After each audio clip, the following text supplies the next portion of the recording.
magpapakbit ako para ulam ulit ng mga bata. Yan guys, yung mga gulay na binili ko. Piling-pili lang at ilang piraso lang. Yan, karaos lang ulit yung pananghalian. Okay, yung pritong tilapia, isasapo ko na lang mamaya yun.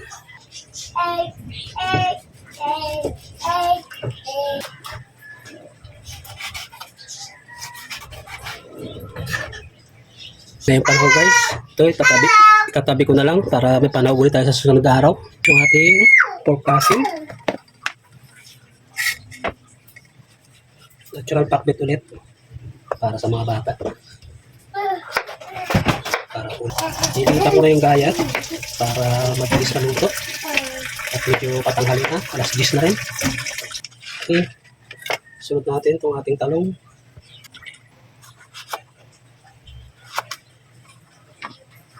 Hindi ko nagagayatin ng maliliit yan at kasi baka malusak. Oh, may sira pa. Sabi nila, kung alin daw yung may sirang gulay, yun daw maganda. Kasi hindi ganong expose sa spray.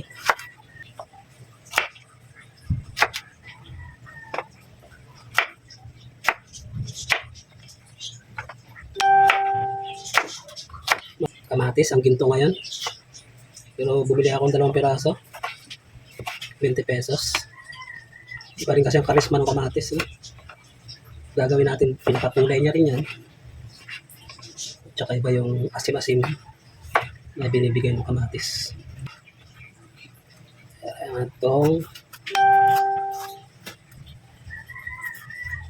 yung native, sana ang bibili ko ang palaya. Baka yun ang matira. Yun ang matira sa kawali natin. Yung mga bata kasi yung mapait. Ito kahit pa paano kinakain nila to, itong gantong palaya.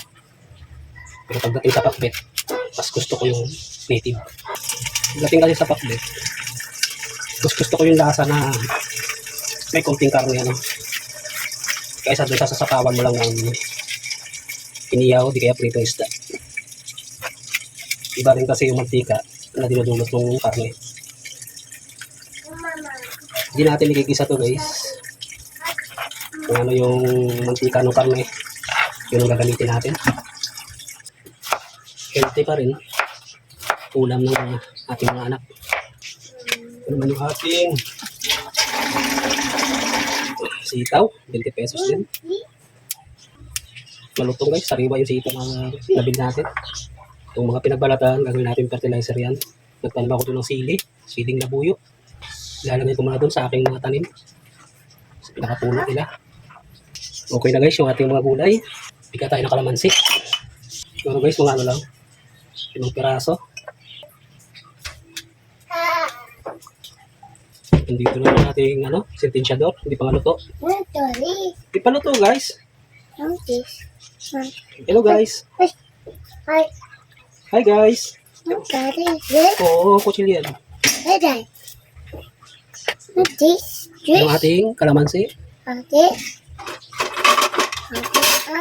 Ito na natin ito guys, ibubuhos. Kuha tayo ng kunting bagoong isda. Ito na natin guys.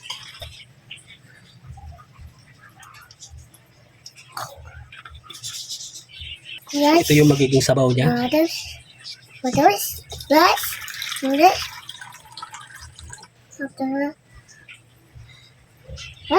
Ayan guys, nilagyan ko na yan ng kalahating basong tubig. Bali yan lang magiging sabaw. Lagyan natin ng kunting pitchin to. Lalagyan na rin natin ng paminta. Ito guys. Para matikman natin. Kukulang yung kalamansi. Ayos na. Para lang siyang, ang lata niya para siyang sausawan. Natin kawali. Dito ko na siya lutuin sa kawali. Guys, hindi na natin kailangan pang patuyuin yung kawali, no? Painitin. Ilagay na natin yung ating, tayo maglalagay ng mantika guys. Ilagay natin yung ating pork. Kaya natin magmantika yan para lumabas yung lasa niya, no? Magluto ng masustansyang ulam para sa ating mga anak. Tatakpan ko muna yan. Pag lumagitik na yan, yun ay senyales. Wait, check ulit natin. Ayan, pwede na yan guys. Pwede na yan. Ilagay ko na yung kamatis natin.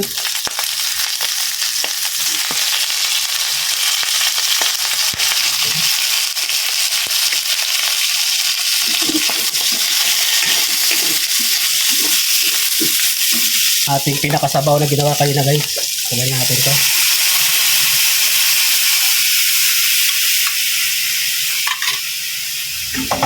Lalagay na natin yung sitaw.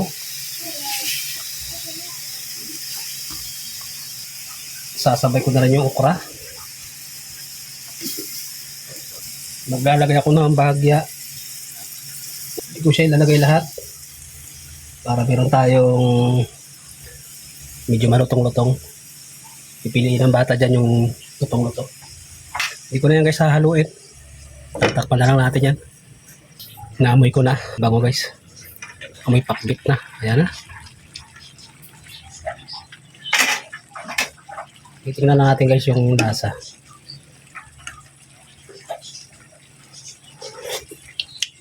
Sakto. Sarap guys. So maglalagay ko na yun. Lagay ko na lahat to.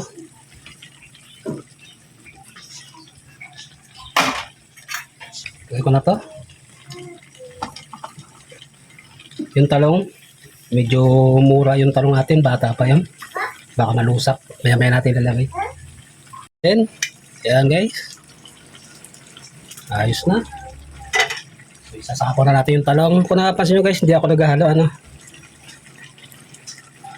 Sinasalansan ko lang ng maayos. Iniiwasan ko ng maghalo. Kasi pag malalambot na yung ating gulay, malulusak. Ngayon ako magluto ng pakbit. Hindi ko siya hinahalo. At nakuha ko na yung timpla na panlasang pambata. Panlasa ng mga anak natin. Okay na yan. Kuha tayo ng konting sabaw. Kasi yung mga gulay kumatas yan. Tingnan natin kung matabang.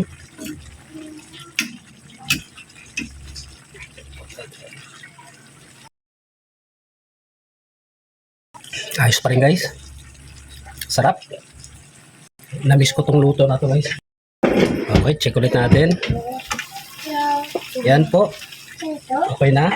Makikita mo naman yan. Pag alam mo luto na bumaba yung gulay. Kat di mo na siya haluin. Sasapaw ko to guys. Yung ating pritong tilapia kanina. Para mag-blend yung amoy at lasa ng tilapia doon sa ating sabaw. Ito na guys, nandito na yung ating sentensyador ng lasa, no? Hello guys! Hello guys! Thank you! Thank you! Thank you for watching! Okay? Yeah, tikman lang. Hot! Hot! Lulag natin. Soup! Yung pakbit guys na yung sabaw, Bowl! halos hanap-hanapin mo. Okay? Hot! Blow! Muna! Okay.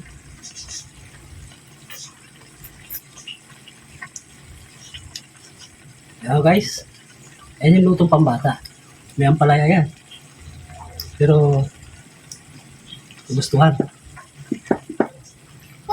One pa. One more. Hot. Tapon. Apo! Okay. Blow.